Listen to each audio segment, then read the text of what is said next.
Once you have a few colors made up, we're trying to focus on lighter washes of color. Nothing dark, no details, nothing small. We're thinking big areas and lighter colors. So you can take this and get it out of your way. Move this off to the side. Have your painting next to it like this. Cup on top. When I go to paint today, since I'm focusing on larger areas to start off, I'm gonna use a larger brush. So you have a brush that's a little bit bigger than the one in the set at your table. And when you go to use these today, try to work quickly because they start to settle after a few minutes. Remember the crayon from yesterday, once you touch it, you see it waking up a little bit and like blending in. Watercolors are hard to control. That's kind of like the point. It's okay if it goes where you don't expect it to. Can you hand me that paper towel? We'll get you a new one. Any one of them. A paper towel, just give me that one. There we go.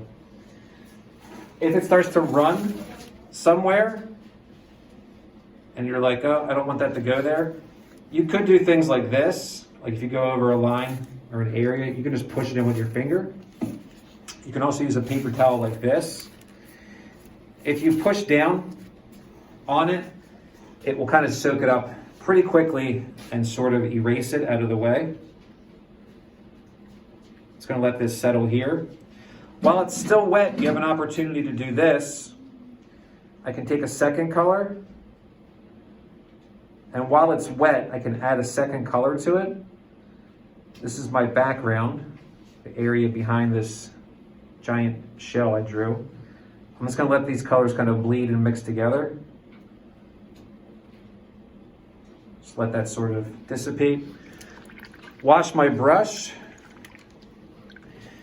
This next area here, I'm not going to paint this right now, because if I do, I know it's going to start to bleed all over the place and mix together, which isn't the worst thing in the world. It's kind of supposed to happen. I'm going to move to a different area and show you another technique. So I'm going to take this green color,